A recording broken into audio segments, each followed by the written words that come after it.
Welcome to Impact Tech Studio, where we spotlight impact startups driving meaningful innovation in India's ecosystem. Today, meet Yash Premchandani of Nurturing Gaia, a journey from Himalayan trails to life cycle assessment that measure real environmental impact across 9 categories like carbon, acidification, and resources use.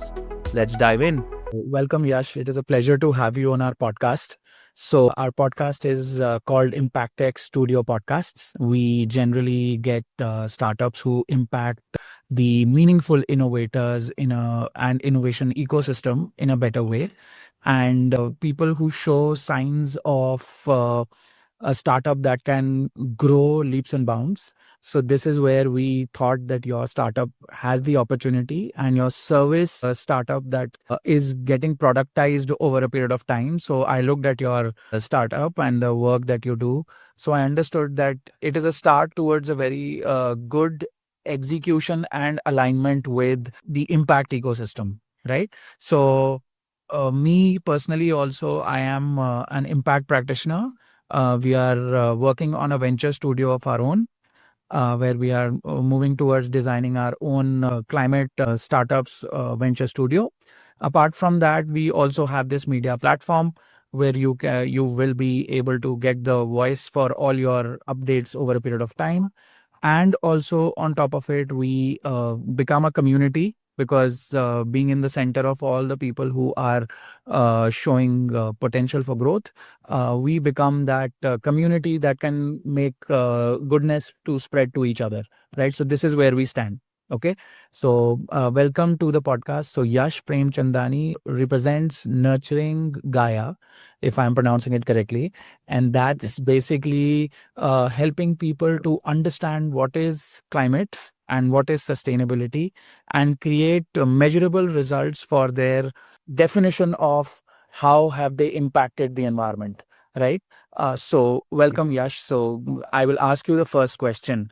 What made you start with Nurturing Gaia, and what is this name Nurturing Gaia? So you need to actually explain that uh, and give us an understanding. Yeah. Sure. Okay. Thank you, Arvind. Thank you for the lovely introduction. So, I think it's better if I walk you through my journey. I think that would make for a better understanding rather than giving you a specific insight. Right.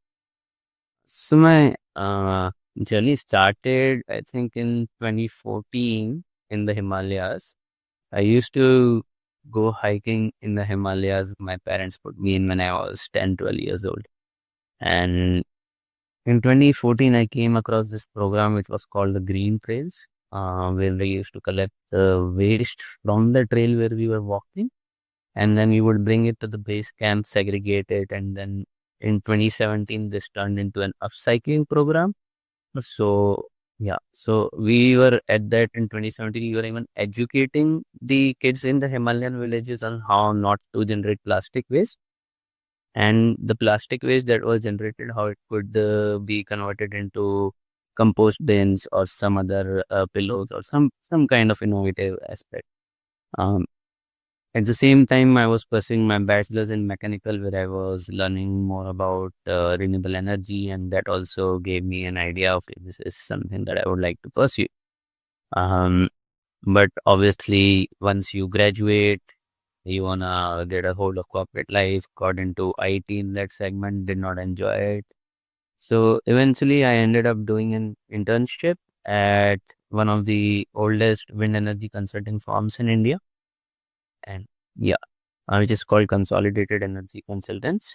And there I learned a lot about wind resource assessment, EIAs like environmental impact assessments, and a lot of other aspects. And they were working on a hybrid project of solar and wind and battery storage, which was quite innovative. This led me to apply for a master's in Sweden. So I went to Sweden to Linköping University, and I did my master's in sustainability engineering and management. Okay. Now, Linköping as a region has a very unique vision. They want to be the most sustainable region in the whole world. And the things that I saw, experienced, and became part of were quite innovative, to be honest, and futuristic. Right. So that gave me a lot of ideas. At the same time, I started doing my thesis. So I took the topic of life cycle assessment as my specialization because a friend suggested that this is the last time you can, actually do anything you want without having resource constraints.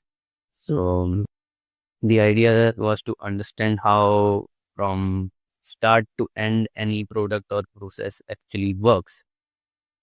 And hence I got a chance to work with OEMs of Volvo in that process, which was quite interesting. At the same time, my friends were working on projects in forestry, so I joined them. Then we started our own organization called Operation Green there, where we were basically doing biodiversity conservation awareness with different associations. We even did some sessions with the WWF Sverige and Amazon Watch as well. So it was a long line. Now that was something I was doing there, worked there for 2 years, came back to India, helped design an automated ESG reporting platform. But at that moment, I did not want to work with big corporates. So joined Climate Collective, which is a kind of like an accelerator. Right. Which helps climate tech startups go from 0 to 1 in 1 to 2. Now, uh, help them start their impact assessment certification program. But again, I wanted to pursue my own things. So while I was in Sweden for 4 years, I was building my own plans on what I could, come back to India and do. So in November 23, finally started unofficially because at that time the name had not come to be, right? Yeah. And then I kept thinking a lot on the names. First, I thought it should be Sprihal, which is coconut in Sanskrit. So right, like let's try that. But my advisor, who used to be my boss in Sweden before, was like, okay, this is a name that maybe Indians will understand, but not anybody outside of India would not be that excited, right? So that gave me an idea. Okay, what should I do? I need a name that resonates with India and the world. And hence the name Gaia came to mind, since Gaia in Sanskrit means Mother Earth and Gaia in Greek. Yeah. And Gaia in Greek is goddess of earth, right? And then when I started looking at patents, Gaia was like Gaia Consulting and all those were already undertaken by firms in UK. So I was like, okay, but you don't want to be just a consulting firm. So what? And hence, well, with my interactions with other climate leaders, I realized that what we are doing is nurturing this planet as we nurture a plant.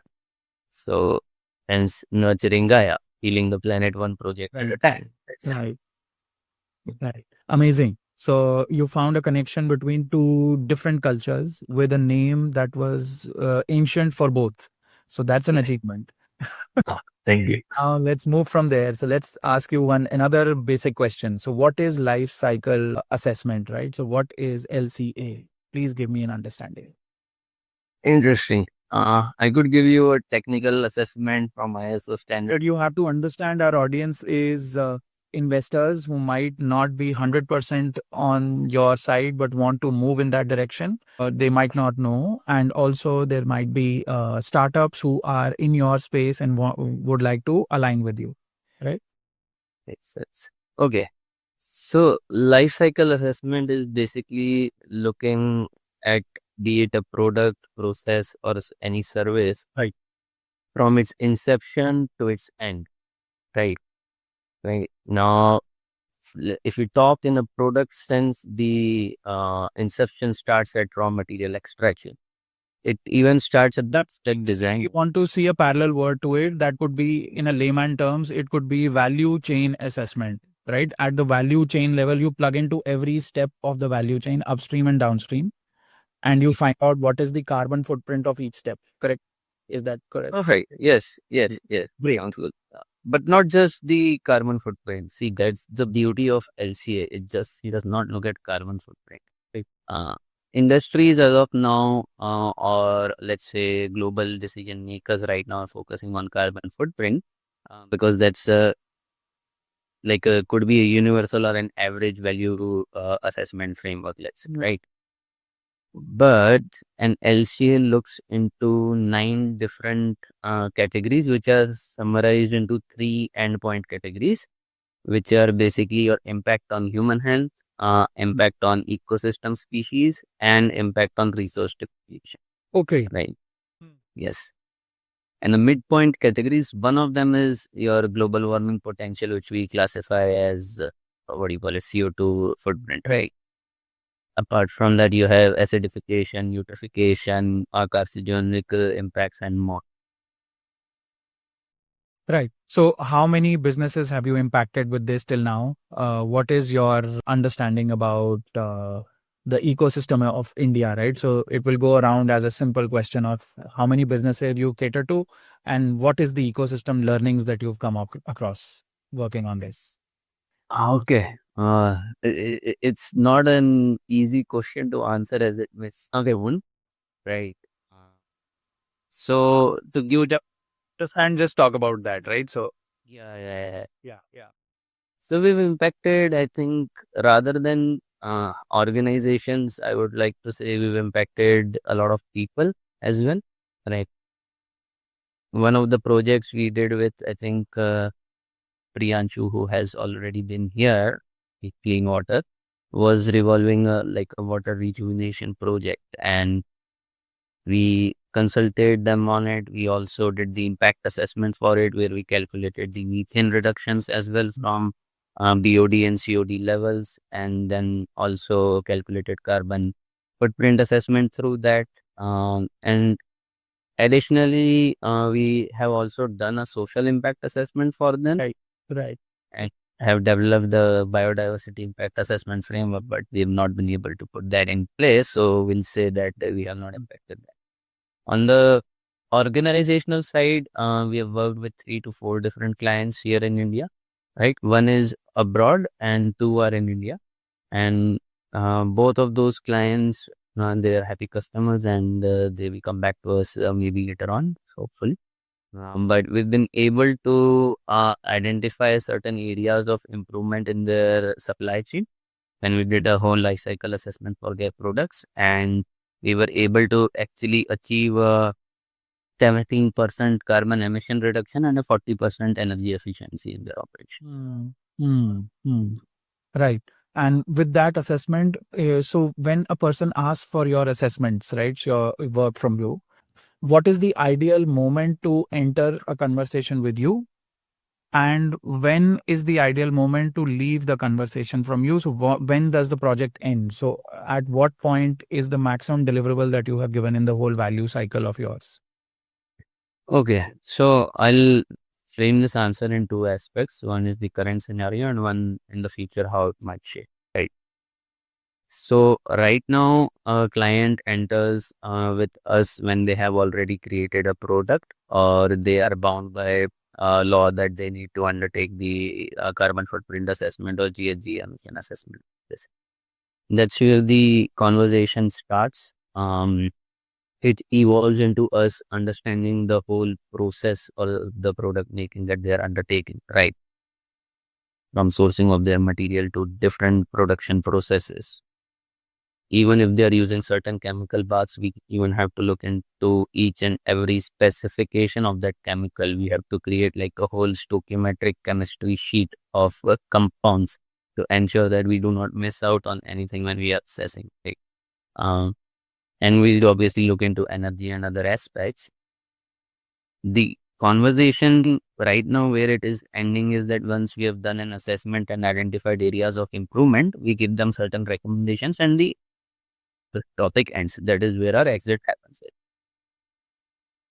Now, how this conversations actually would term in the future is that these conversations will happen in the product design phase, in the conceptual phase itself. Correct. Of their product, the design, or the manufacturing flow, or however they are defining their value chain. The moment they define their value chain, you should enter, right? Yes. At the Yes. starting stage of their business. Right.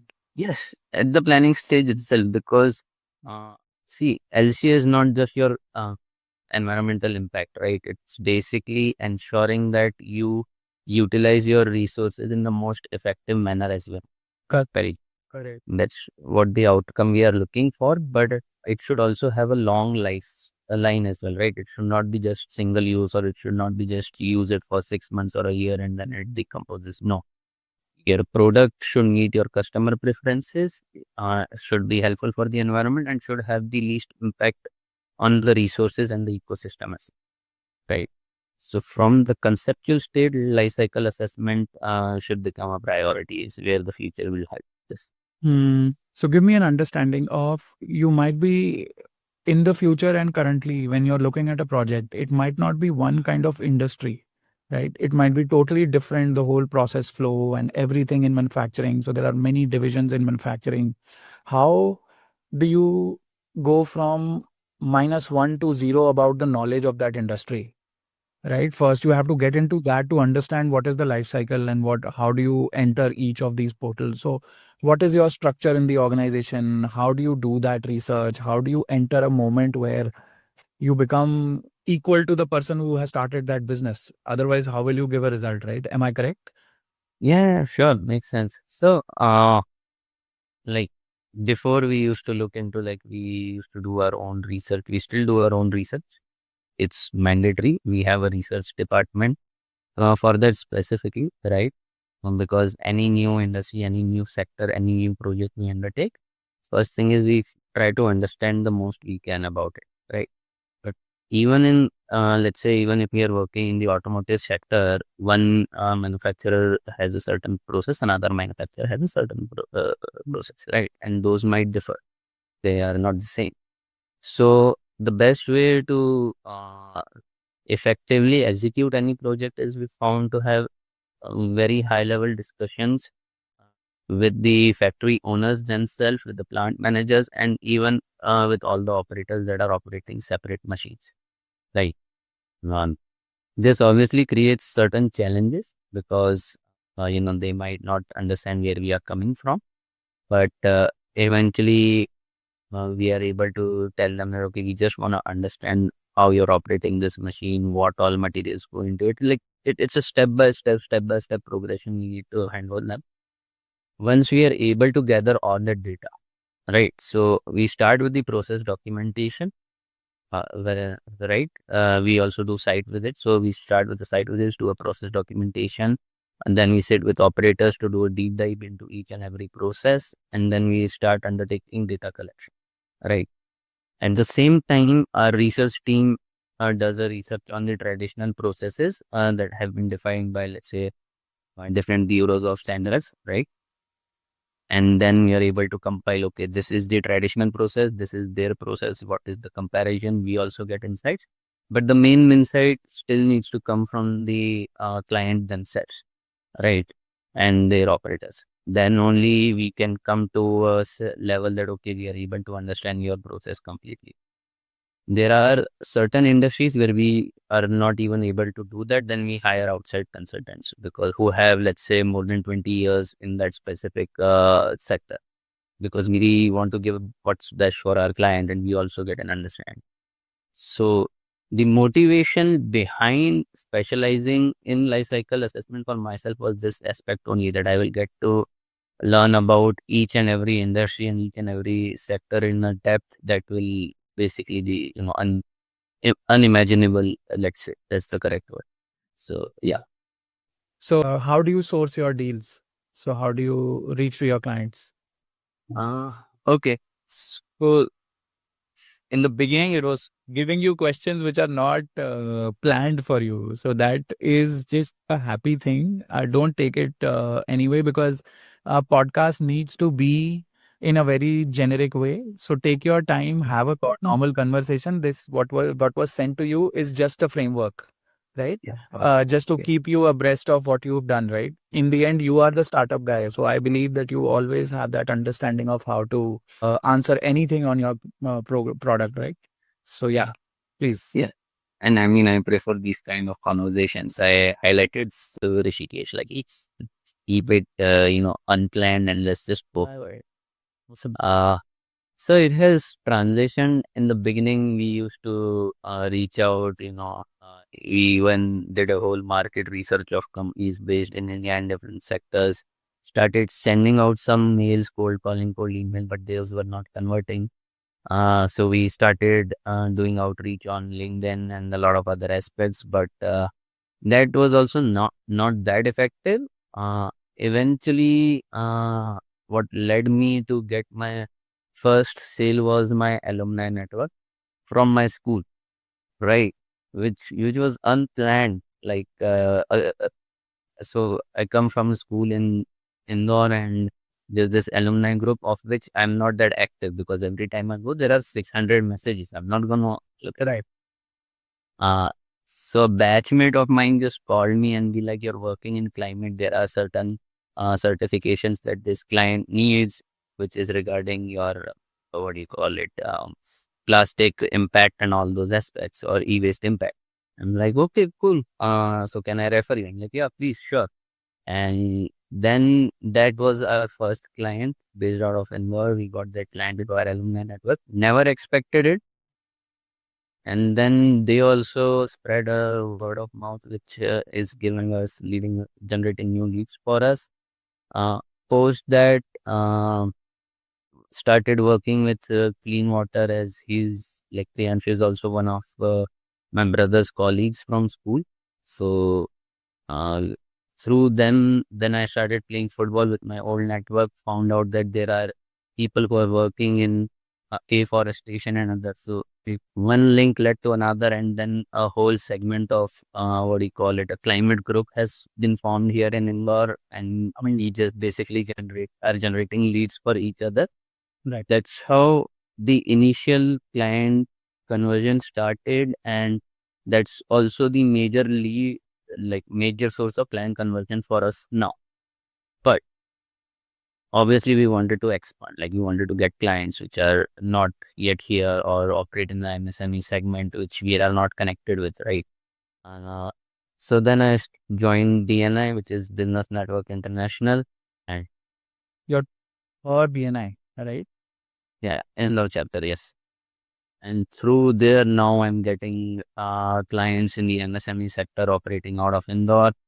Um, and at the same time, I joined the Head Start community, which is a startup community. Correct, which is a college-based startup community which helps incubators connect together, right? So I am also a part of it. So Okay, nice. still old, no? So they were old in their execution. So it's been 9 years of creating our brands. So bit involved with them, sponsored their events a lot. So yeah. Nice, interesting. So, if when you're coming to Indore specifically, then maybe I'll introduce you when it's equivalent Head Start. Yeah. So, one of the persons, like one of the person who used to be in the leadership team of Head Start Indore, I got connected to him through another contact in Climate Collective when I was working there, which was strange. Now this person has now become an advisor to us as well. He guides us as well, and he has been in the like the indoor ecosystem or the NT ecosystem for long. So now he's also helping us get connected with different MSMEs to solve their problems as well. Hence, these are our major sources. Recently, we also attended one or two Thai events, TaiCon MP. Yes, right. And I mean, I never expected that their lead generation or lead conversion would be so fast. So fingers crossed. Uh, Within the past 2 months, we've gotten more than 3 client leads already and 1 investor lead in such a short moment. And that we are thankful to all these networks. And so luckily, our cold calling. So Thai, what I found out, it will always help you to align with all the initial startup ecosystem of India. So basically, your story founder runs it. Deep Kalra of Make My Trip runs it. So once you get access to them, you get an access to a big ecosystem that they are aligned with. So if you can ever introduce yourself to them, they are a media platform as well as others. So they are very helpful. They will get you into locations where you have never thought that, okay, I could not have come here, right? But somebody was very nice and angelic that they got you into the ecosystem, right? So that, This is, yeah, sorry to cut you short. This is what exactly happened to me last week. Uh, I met someone at this event in Thai and Indore, had conversations. He was an investor, and apparently he recommended us to IVCA, which is the Indian Venture and Alternative Capital Association. And I got a call from them saying like 3 days later, there's a IVCA only invite conclave happening in Delhi. So we would like you to come and showcase your startup at a stall there. And I'm like, okay, but who recommended us and all? And there's like Thai MP reached out to us and all. We reached out to them, they recommended you. And I just came back yesterday from there, and I actually met Rishikesh from your team there, right? So he was a happy coincidences. So very thankful for this connects. right. So so I heard about your product and I thought about that you also work in carbon credit side. So because you are looking at the life cycle assessment, you're also doing maybe assessment for carbon credits in that life cycle, right? Correct? Yes. Right. So, So there is one carbon credit measurement company which I have just invested in. They I am also introducing them to the UK ecosystem because the biggest buyer of carbon credits is the UK, right? As per his research and my understanding, it has been the UK, right? So we are introducing him here as well. So he could be a very good channel partner, like a partner to you, because he has a group of other he has many nuts and bolts to his product which could become your nuts and bolts while you are making your product as well. So give me an understanding of how you are involved with carbon credits and at what level do you operate in carbon credit measurement, and is there a policy in India, or what is the ecosystem that you align with to align your carbon credits to the standard, right? So are there any standards you align to, right? So what are those standards you align to? sure. Look, we as Nurturing Gaia do not do our own carbon projects. Right. Like we do not develop carbon projects, right? Right. Uh, but we get involved in two specific phases, right? First is the consulting on the development of the project itself, right? Right.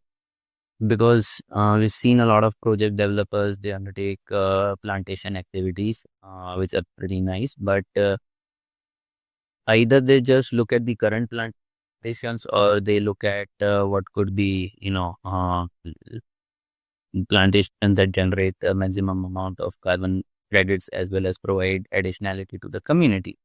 But what we found initially was that a lot of analysis of the native species was missing, and also how the climate would look 15 years from now, right? Right. This is something that I learned in Sweden, that they were undertaking there, that they do a native species analysis and how the climate will look in 10 to 15 years. So they plant those trees accordingly so that their region is already adapted to the change that might come up. So we started there while, consulting one or two different agencies. Now, then we also help in calculation of how much carbon credits could be generated, right? We don't do specific alignment with different methodologies. We do follow CDM methodologies, gain development mechanism methodologies, but our calculations are usually based on ISO 14064, those kind of principles. And we also employ IPCC frameworks as well. So, we've been doing max calculation, but the alignment has been done by other agencies who actually register, validate, and trade those credits. Understood. So you could just plug into any trading agency or measurement agency which has a standard that they put as a policy to their work. Amazing. Yes. Amazing. So you could be plug-in for research for them as well, right?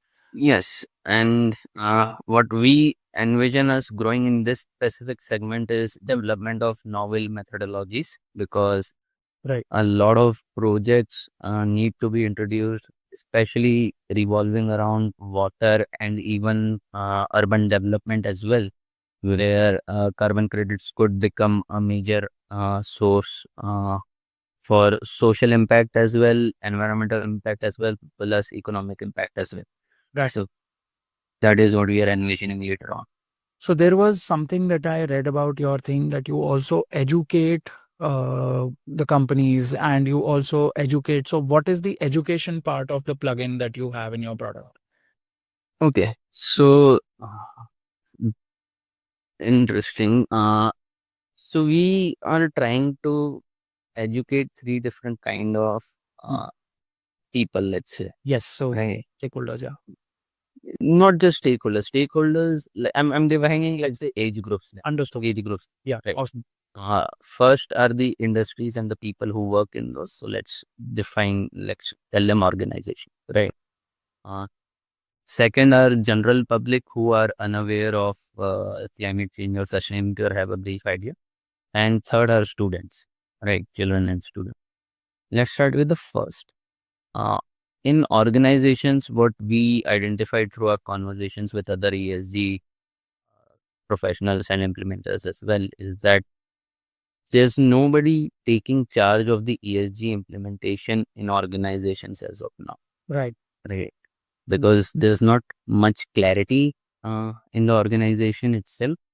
Mm, like one department says that it is the responsibility of HR, HR says it's the responsibility of quality, quality says it's the responsibility of sustainability.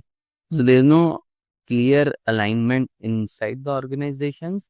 And even if they do, the operators or the people who actually run the whole company at the factory floor, they are not ready to implement those practices as of now because they are not getting any incentives, right? So we started this. So what we have started educating organization on is to take a bottom up and a top down approach at the same time. Right. Right. So then you'll be actually able to understand what are the challenges here, what are the challenges and the vision from here, and then combine them and then actually start implementing your policies and then start. But then came another challenge. How do you get people to adhere to these changes? Right. So based on that, we are actually right now testing a pilot for a gamification, like an online game for people across different levels of organizations that they can go, play that games like a knowledge dissemination game, be it Ludo, Snakes and Ladders or something. Every turn you play, you get a question about certain ESG, which is relevant to your role in the company. And then, you play it, you get points. If you don't, you get a correct answer. What should be the correct answer and why? And then you get negative points. So at the end, you see, okay, how much you've learned. So it's a way for companies to track it as well later on. We are just trying to find the right people to pitch it to because we've not had success on At an on this. organizational level, so at an organization level, for the gamification part of your product, what are the rewards? So what kind of so you might be creating reward system also in the game, right? So there must be some reward to move towards that one level, right? So to the organizations for them to define the rewards also, that's what you will be planning to do. Yeah, so our main basic understanding is that the employee who basically gets the highest number of points gets awarded by the organization itself through maybe an added vacation or maybe some higher pay or something. Right. That is the main reward we are looking at. But on a granular level, we feel that maybe we should add on some coupons, but that will come later on because first we want to see if organizations will actually like to implement it or not. Right. Okay. Right. So what organizations tend to achieve out of it is a lot of cost and efficiency, improvement and efficiency improvement in the organization. And I believe that with that efficiency that they create, they save the money and they can put, they will always save money even if they reward in a better way to the employee, right? So in the end, rewards are less costing than save that can happen through the process that you implement, right? True, very true. But it's hard for us to make organizations understand so easily, right? Because they have their own focus areas as of now. Define, let's say, Correct. right? So that's a challenge. Maybe you can help us, pitch it to certain organization or help us clear that roadblock. Who knows? We could find a way to connect you with some people who could get that conversation started, and you can share us with the feedback, and then we can work accordingly that way, right? Yeah. Yeah. Hmm. Yes. Wow. So this is the innovation wide. So this is the organization wide education, right? Yeah. Apart from that, told me other two ways of. Oh, sure. Give me that also. So, yeah. So one thing in the organization aspect is that what this leads to is your ESG enhancement. But right, we all talk about ESG reporting. Nobody is talking about enhancement. You'll report one thing in 1 year. Next year, what will you report if you not enhance? How will you improve your efficiency performance? That's the end goal, that outcome we are trying to. And on top of it, the market in India is also getting created very soon. So I have internal knowledge the credit markets will come to India as a credit market officially. So if Yes. you are getting into the whole mode right now, the credit markets, and you align with the credit markets, very soon you'll have an Indian credit market will be celebrated across the world and investment will be sought for it. Right. So this is one thing that is going to happen because from the ecosystem I'm understanding, the people I've introduced, some of the ecosystem players here, some of the main guys who are running organizations at large scale in India have shown interest in building the ecosystem for the carbon credits market to happen in India. So the trading should happen in India. The money should come to India instead of going out into other credit markets, carbon credit markets. So you are at the right time, I believe, for the right thing. If you align well and you uh, become a partner with the group, so you're on the train, right? So you need to be on the train, which I think you are. You're moving in the right direction. So Thank you. I hope. yes. So give me an understanding of what is your roadmap in the next 3 years. Okay. Sure. We can do the roadmap now, and then I'll also tell you about the other two groups that we are. Please. So see, please. Sorry, I forgot about that. So please give me the. So I'll give you a brief of those. So first, let's talk about the general public who are our age or our parents' age, and right, they like even my parents don't understand what I'm doing. Correct. I'm being very honest. This is very new to a lot of people, right? So we are trying to bridge this gap, and we organize events, right? And these events are again very hands-on. So what we do is we start by doing a workshop, right? And it is a gamified workshop. It has just gotten converted into a gamified workshop some months ago. Before that, we were just doing like sessions, but those were not that engaging. We also keep panel discussions with climate leaders based in Indore, specifically since we are educating the general public here. And I mean, Priyanshu is one person who is on the panel. Then there are other 3, 4 carbon people who are working in carbon markets as well, and who are working in sustainable living as well. Z gets those people together because people who are just looking at it from an organizational point of view, or like what could be the economic benefit for general public in this, are one thing, but living aspect, right? We are within this era of AI and so much hands-on mobile interactions, we have forgotten our connection with nature. So we ensure that one panelist we always get who practices sustainable living as well. We are trying to convey all these knowledge through panel discussions, and then we also keep documentary screenings in collaboration with All Living Things Environmental Film Festival. Right. So that is how we've been You're making them your climate ambassadors, kind of. So you're either gamifying it and rewarding them with some. So gamification might be like a coursework that they go into, and then in the end, they become an ambassador or something like a certification by you, right? That's the aim. One is that. See, it's this. We have you certify people to become climate ambassadors, right? So easy for you to spread the message. Yeah. Yeah. Okay. It's So easy way of getting your process to be understood by them and putting a coursework that becomes a continuous income. You could host it on other platforms also, like Coursera and all those places, and put a certificate underneath, right? Align with the university, give that course to them, tell them, okay, I will design the course, you give the certification, right? So they get the university handshake as well. addition is early. You will become your ambassadors with your process, and you give that as an introduction to people that anyone who wants to know about it, you can get this certification from here. Yeah. Perfect. So that is how.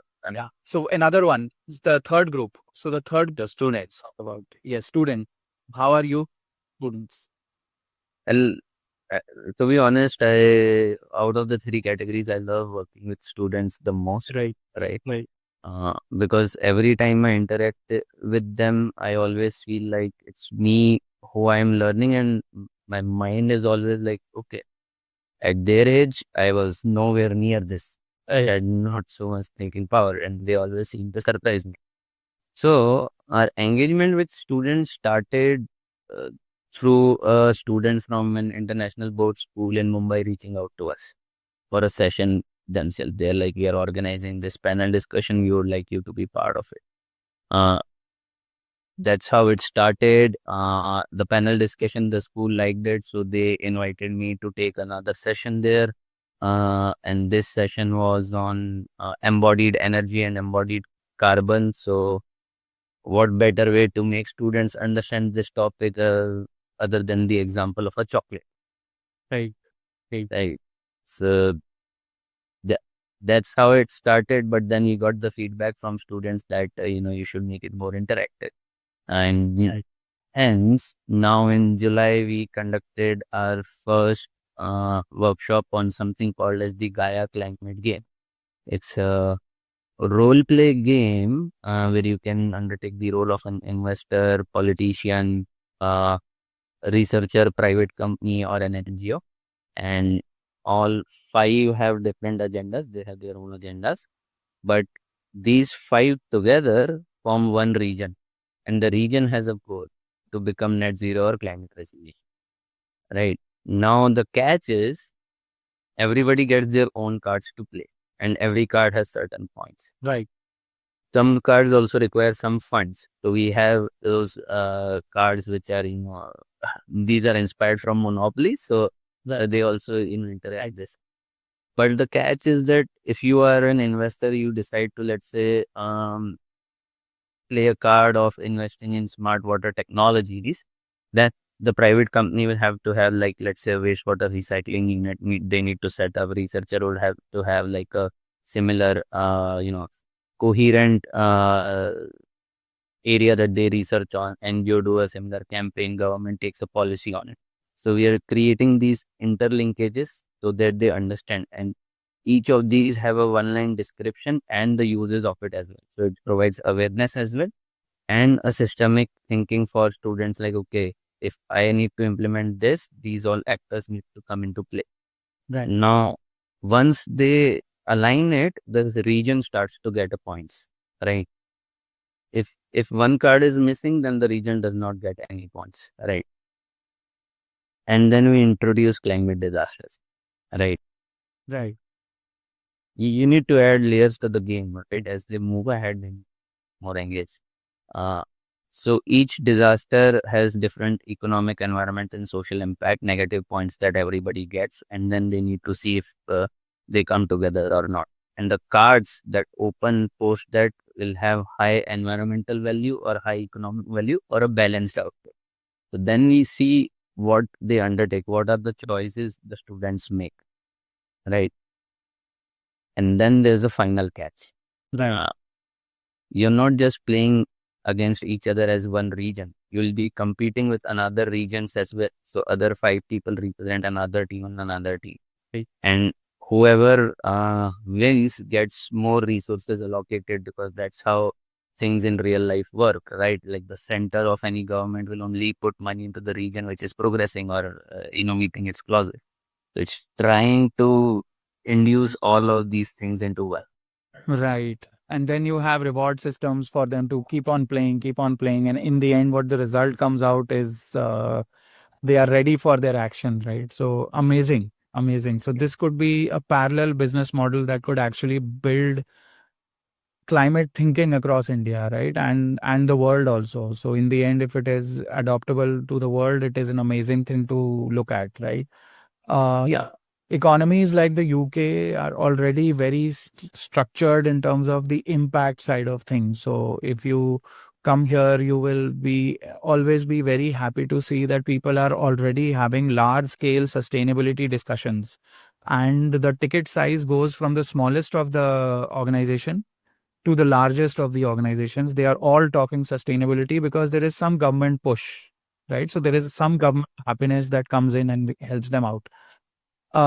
What are the policy things that you think should be executed for India? Basically, what are your thoughts? Any initial one to two thoughts about policy decisions that need to be made? Just tell me those. So the first one that actually comes to mind is an EIA mandate. We had an EIA mandate, right? An environmental impact assessment mandate, but that's for large projects, right?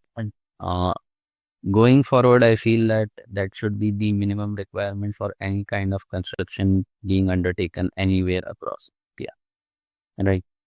Because India as an like as a society, as a culture, has always integrated nature into it, and that should be at the core going forward, and that would be the most beneficial in terms of economy going forward as well, is something that we need to realize. So there's a one policy push that needs to come.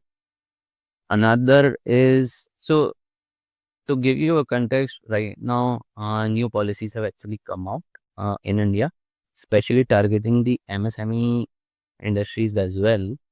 Is that if MSMEs are implementing, what do you call it, energy efficiency, then they are bound to get subsidies when they decide to get new machines or decide to expand.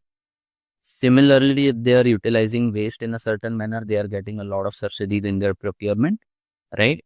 And another policy just came into being. This is specifically to Indore. If you are creating a building based on green building principles, your FAR is likely to get reduced by 5%. Beautiful. Right. Yeah. So these things are already happening. Beyond that, I think one more policy that should come is, I mean, I think right now I'm happy with it, but obviously more could be done. One should be obviously on water resources, because there's going to be a major crunch. So they should initiate like A million solutions to it. There are a million solutions to it. There is not much of a flow coming from the government and a push coming from the government to utilize all those ideas. So there should be some structure that comes from that side and becomes that discovery and execution for the startups who have ideas like that. Amazing. So tell me about your revenue model and cash positive. uh, okay, cash positive, not as of now. Correct. We are hoping to turn cash positive. Uh, touch wood and fingers crossed, if pipeline projects, Yeah. two projects are in pipeline. If we are able to secure those, we'll become cash positive in 4 to 5 months easy. So, but then those again will be invested back into the company. So I don't know if I'll call us cash positive so soon, right? Yes. Positive is your cash comes in and you are basically on a monthly basis, you're able to get your costs out, right? So if you're getting your costs out, you're cash positive, not profitable, but cash positive, right? Yes, so 4 to 5 months is the timeline we see, and we are very optimistic that might happen. So, looking forward to that. You could even become cash positive in next 2 months if another project we are in the final terms of talks with gets realized, right? So we are on that. Kind of structured revenue to be generated, right? And what is the kind of revenue model? So when I say revenue model, what is the kind of ticket size of your client? So is it what is the minimum that you charge, and what is kind of the organization you align with? Okay, so I'll give you an idea. See, most of the people or the organizations that are actually getting their LCAs done or other assessments done are usually startups based in India or abroad, right? Those are the people they require LCA now. Big organizations are not. So we found we are not just doing that, we are also building a product on the side, right? So the minimum ticket size for startups, it's minimum 1.5 lakhs. That is our fees, which is separate, plus taxes, plus the database cost that needs to go in for access. And Of it takes around 6 months for them to get an assessment. A clear assessment is 6 months or 3 months? It depends on the size of the organization. We have done assessments in 2 months as well and in 3 months. But if it's a bigger startup and they want like multiple assessments, then 6 months to 8 months is a ideal timeline. I mean, right? Yeah. And then there are certain clients who we charge more if they are big, if they are doing carbon credit consultancy. If they want, then the ticket price goes up to 8 to 10 lakhs as well. Right. And beyond, if it's a big project they want to undertake, then it goes beyond depending on the projects. Right. But the revenue model that we are moving towards now is that, so we've not talked about the product that what we are Yes. undertaking right now. Yes, please talk about it. Yeah. So we've actually partnered with a IoT firm, right, which develops IoTs. Now these IoTs we are deploying across MSMEs, right? So very basic scenario that MSME owners don't know which machine works under load, which machine is working overload, Right. right? Right. So through these sensors, these are compound sensors, they get attached to each and every machine, right? Through this, they are able to track machine halts, machine operation time, run efficiency, now feed rate as well. And now we are attaching another input, which is basically material type and weight of that material, right? Energy like electricity and heat are easily tracked anyways. So based on this all data goes to the MSME owner, and these sensors are actually RFID based. So they also know which operator is working on which part at what time. Yes. Right. Now, what it does is it gives the MSME owner this data on the front end. On the back end, utilizing this, we are able to calculate carbon emissions in real time, each and every part that is being produced, right? And utilizing this data in 6 months to 1 year, we are able to tell them, okay, energy optimization you can do in this manner, but also to achieve the optimum quality in your product, you will be able to, you need this much feed rate should be there, this much material consumption should be there for an ideal quality that you are desiring. So that is what we are targeting as of now. This is enabling us to actually track machine emissions in real time, and those can be calculated for per product, per operator, per factory as much as you like. So this basically will help us to drive supply chain optimization in real time based on carbon emission analysis. Right. And this, since we are doing it at manufacturing, so this we are only targeting manufacturing facilities which have 100 or 100 plus machines, because otherwise it's not a feasible revenue model for us as well. Right. Right. Yeah. And then this is the core of your scope 3 emissions that big organizations who these MSME supply parts, they will need to get. That is how we are actually tracking scope 3 emissions in real time. Right. So this is the product you are making, and this product is right now ready for go to market, right? Yeah, we've actually deployed around 300 to 400 sensors So already. you've already reached the market. You've created a project and you've started doing the work on it. Great. Great. So what is your vision for the next 3 years? And yeah. Interesting. Okay. So vision for next 3 years actually is to, well, basically reach as much MSMEs and big companies as we can in India or abroad. Right. Because this is something I feel like no one else in the world is this moment undertaking, or they're undertaking it in silos, not connecting the dots together. Right. Now, in the next 6 months, this platform will actually be evolved into also undertaking your ESG reporting. The environment data we are anyways getting, social and governance template will provide, so that's easy. At the same time, we have started creating a knowledge repository in our backend, like in our secure documents, which basically will be put into a new platform. I don't want to give out the name of the platform, but we are building a knowledge repository which basically records your best practices from across the globe, and also learnings we get from all the clients we are curate. Correct. Right. And this will then basically will run a live interaction between the IoT platform and this platform. So then we can actually generate decarbonization strategies in real time. So this will be AI powered, but this will take 3 years to build for sure. Right. At the same time, this will also have a marketplace, because once we create a strategy for net zero or decarbonization strategy, you will need implementation partners. And thank we have already started partnering with some of those implementation partners. So we will only onboard those which are vetted by us. So Right. when we get, Right. so we can give end-to-end solution to our clients basically. Amazing, amazing. And you can always align with the value chain in your service delivery as well. So that's great to hear. Yeah. So this is on the ESG front. On the gamification front, so we are actually scheduled to host 3 different workshops with different schools in India, and these will be live workshops with schools in Sweden.